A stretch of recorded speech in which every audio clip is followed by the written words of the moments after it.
Good morning student, welcome to the sun public school डग online classes.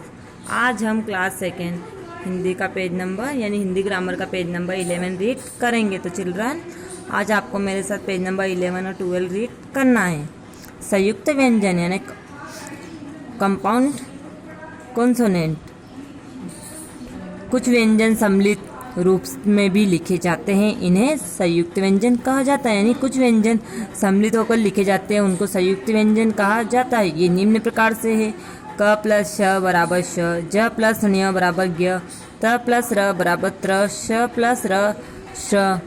उदाहरण: क्षमा, रक्षा, ज्ञान, यज्ञ, मित्र, पत्र, श्रमिक,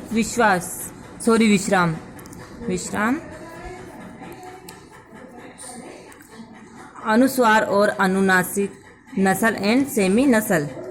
निम्न पर ध्यान दीजिए: तिरंगा, अंगूर, पंडित, पंख। इन शब्दों में वर्णों के ऊपर एक बिंदु का प्रयोग किया गया है, इसे अनुस्वार कहा जाता है। यानी ये शब्द है, यानी जो वर्ण है, इनके ऊपर अंग की बिंदु, जो अंग का बिंदु होता है उसका प्रयोग किया गया, तो इन बिंदु को हम अनुस्वार कहते हैं।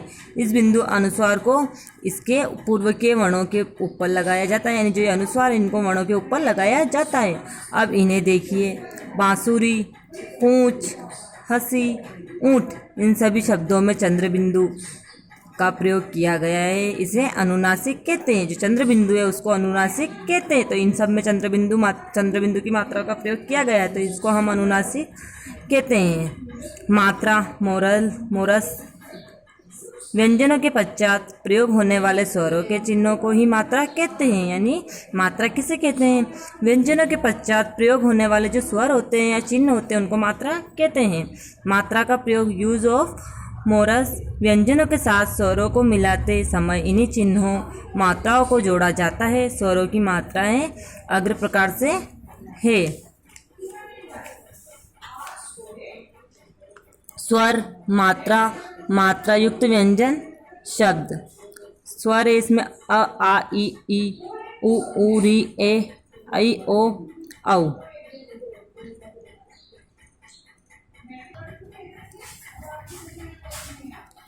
मात्रा, आ की मात्रा, आ में कोई मात्रा नहीं होती। आ की मात्रा, छोटी ई की मात्रा, बड़ी ई की मात्रा, छोटा ऊ की मात्रा, बड़ा ऊ की मात्रा, री की मात्रा, ए की मात्रा, ऐ की मात्रा, ओ की मात्रा, औ की मात्रा।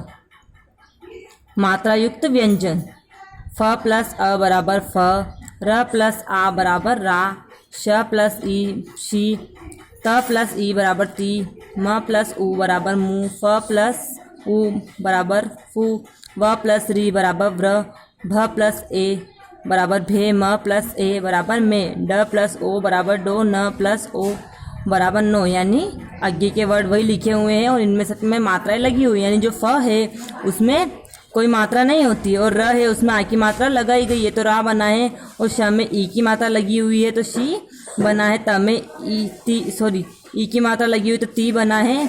ऐसे ही छोटा ऊ की मात्रा लगी हुई है तो मुंह बना है, बड़ा ऊ की तो फू बना है। ऐसे ही री की मात्रा लगी हुई तो व्र, इसमें भ में ए की मात्रा लगाई हुई है तो भे, म में आई की मात्रा लगा हुई तो में, ड में ओ की मात्रा लगा रखी है तो डो, न में औ की मात्रा लगा रखी है तो नो। इस प्रकार इनको लिखा गया है। शब्द: फल, राजा, शिव, तीर, मुख, फूल, वृक्ष, भेड़, मैना, डोरी, नौका। इस प्रकार शब्द बनाए गए हैं। व्यंजनों पर, use of Morris of consonant. मात्राएं व्यंजनों पर अलग अलग स्थानों पर लगाई जाती हैं। यानी जो मात्रा होती है वो व्यंजनों पर अलग अलग स्थानों पर लगाई जाती है। व्यंजनों के पहले लगने वाली मात्रा, यानी इसमें दे रखी कौन सी मात्रा पहले लगती है, कौन सी बाद में लगती है, कौन सी ऊपर लगती है और कौन सी मात्राएं नीचे लगती है। तो हम रीड करेंगे पहले व्यंजनों के पहले यानी पहले लगने वाली मात्रा जो व्यंजनों के पहले लगती है। यानी ई की मात्रा व्यंजनों के पहले लगती है। जो छोटी ई की मात्रा है वो व्यंजनों के पहले लगती है, जैसे कवि, बिल, ये पहले लग रही है यानी आगे लग रही है। दिन, तिल। व्यंजनों के बाद में लगने वाली मात्रा जो व्यंजन के बाद में लगती है, जैसे आ, ई, ओ, औ। यानी आम, सीटी, टोपी, पौधा, ये व्यंजनों के बाद में लगती है। थर्ड वाला है व्यंजनों के ऊपर लगने वाली मात्रा, यानी जो व्यंजन के ऊपर लगती है वो मात्रा ए की और ऐ की, जैसे मेज, सेब, सैनिक, बेल, ये मात्रा ऊपर लगती है व्यंजनों की। लास्ट वाली है व्यंजनों के नीचे लगने वाली मात्राएं, यानी ऊ की मात्रा। जो मात्रा होती है एक तो बड़ा ऊ की और छोटा ऊ की, ये मात्राएं जो छोटा ऊ की मात्रा और बड़ा ऊ की मात्राएं और री की मात्राएं व्यंजनों के नीचे लगती है, जैसे पुजारी, तराजू, पृथ्वी, ये मात्राएं व्यंजनों के नीचे लगती है। विशेष र में ऊ तथा ऊ की मात्राओं का प्रयोग। र प्लस ऊ रू, र प्लस ऊ बराबर रू। उदाहरण रूप, उदाहरण के रूप में रूप, रूप और रूप, इस प्रकार भी हम इनको जमा सकते हैं, लिख सकते हैं। तो आई होप आज आपको हमारा चैप्टर 2 फिनिश हो गया है, तो अच्छे से आपको चैप्टर 2 अच्छे से समझ में आया होगा और आप इसको एक बार फिर घर पे रीड करें। ओके।